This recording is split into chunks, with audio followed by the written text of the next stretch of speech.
Hey, what's up, everybody? This is Charles Sabanson, and welcome you guys to another episode of the DREAMERSPRO show, where we cover everything from sports, hot topics, classic debates, entertainment, and when we give you guys a fresh perspective on things and how we see them. And today we're going to be talking about that damn Bam Adebayo, Fugazi 83 points. But before we get into it, please make sure you like the video and subscribe to the channel. So yesterday we saw one of the most disgusting displays in basketball that I've ever seen. In three quarters, it was impressive, right? It was impressive scoring over 60 in three quarters. But when we got to that fourth quarter, the game, it was disgusting, bro. Like, let's call a spade a spade. That wasn't a good look for the NBA. It really was not a good look. And when I did a live about it, some people were, oh, you were hating, man, because I refused to twerk with him. Oh, why you not twerking with us, man? Come on, man. It was out there in Miami rubbing Tabasco on their booties and hollering and screaming, right? They thought they're like, nah, ain't nobody joining you. So I came across an episode yesterday from Brian Windhorst's podcast. And it turned out Tim McMahon, I can't even say his damn name. McMahon, I hope I said his name right, thought as much as well. He thought that was a disgraceful display of basketball, and he called it out. And like, thank you, Lord, I'm not the only one. Take a listen to him here. Dan McMahon. and listen, I'm being a bit over the top with this. The guy had 31 in the first quarter. He had 50, but pretty early in the third.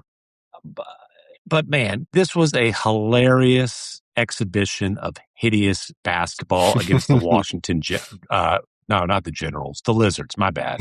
I don't want to disrespect them. The Lizards, the blatantly tanking, deserve to be humiliated Washington Lizards. But goodness sakes, I get it. Bam's your guy. He's got a chance to chase some history. But you're up 20-something, intentionally fouling to extend the game with minutes left.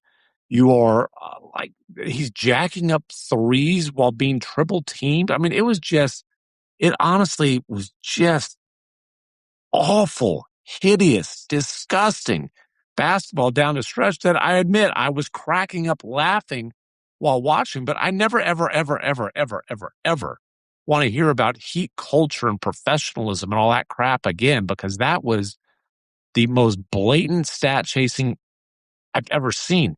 That honestly is the worst stat chasing since Ricky Davis tried to get a rebound on the wrong basket to get a triple-double. But the difference is this was minutes and minutes and minutes and extend the game stat chasing. So it was embarrassing for the Lizards, egregious for the Heat. But hey, you got your 83. I enjoyed the ethical 39 by Wemby more than I enjoyed the egregious 83. But I'm old. I'm grumpy. I admit it. McMahon just doesn't want to be working at 10 o'clock at night Central Time on Tuesday night after a rough travel day when he slept in, had his nice relaxing lunch, had his podcast at 2:30 for a podcast at 1 o'clock, I should say, so he could fly home at 2:30 in the afternoon, have a nice relaxing dinner, sit down and watch the game. Hold on. You forget no one cares about my itinerary. This wasn't the most egregious example of stat chasing you've ever seen. If anybody criticized Russell Westbrook for stat chasing but enjoyed this, they're absolute hypocrites. If anybody's ever called Shai Gilgeous-Alexander a free throw merchant, but you were fired up to watch Bam Adebayo shoot 43 free throws. And by the way, God, how do you keep fouling the man? My gracious. The refs had to change their whistles out midway through the fourth quarter. Wow.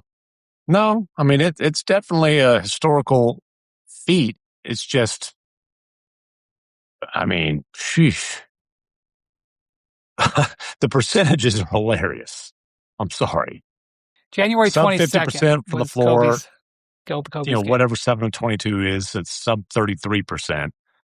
43 free throws. And honestly, how embarrassing for the Lizards that they're triple teaming him in the fourth quarter and they still are just hacking the hell out of him. They were definitely fouling him. And especially the last one where he got the 83. It was a body slam. Spoelstra challenged a charge on Bam when they were up 25 with less than 3 minutes remaining. Well, the Wizards then challenged another foul shortly thereafter. Was there a Spoelstra Brian Keefe postgame handshake? I didn't see it. But Spoelstra, I'll tell you one thing. Okay, fantastic. So you heard what he thought. You think it's just me? You think it's just me? Bro, that was disgusting. It was absolutely For goodness sake, Bam shot 22 threes. That's over 5 threes a quarter. He shot, I believe, over 40-something times in the game. And he shot he shot 43 free throws.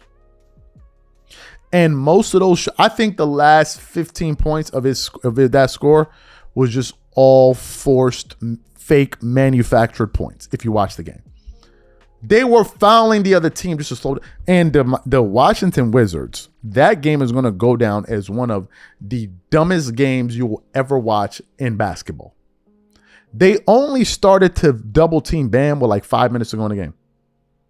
And even with the double teaming, they couldn't even figure out how to do that. Because they couldn't figure out how to trap him and get the ball out of his hand. They would still foul him. It almost looked like as if the Miami Heat, the referees, and the Wizards all came together and said, okay, we're going to let this go. Because it was incredible.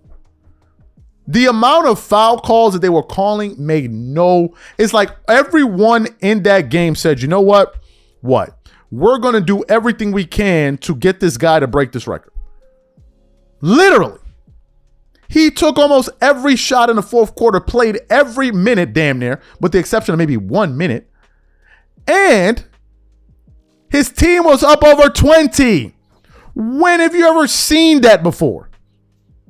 Eric Spoelstra should be embarrassed. And see, when you do things the wrong way, you never get the reward you expected to get. This is the fact.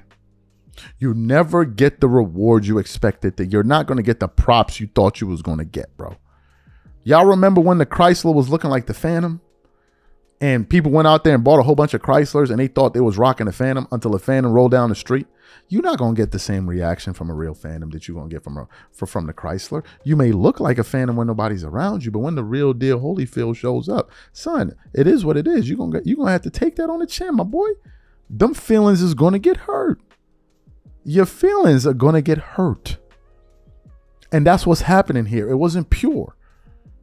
It wasn't pure. If it was pure, I think people would have gave Bam more props if he scored like 70 or 68 or something. But it was within the flow of the game and it was natural. But the reason so many people are calling it out is like, yo, bro, this is disgusting. Like, yo, what did we just watch? This isn't even basketball anymore at this point. This is just a whole bunch of nonsense.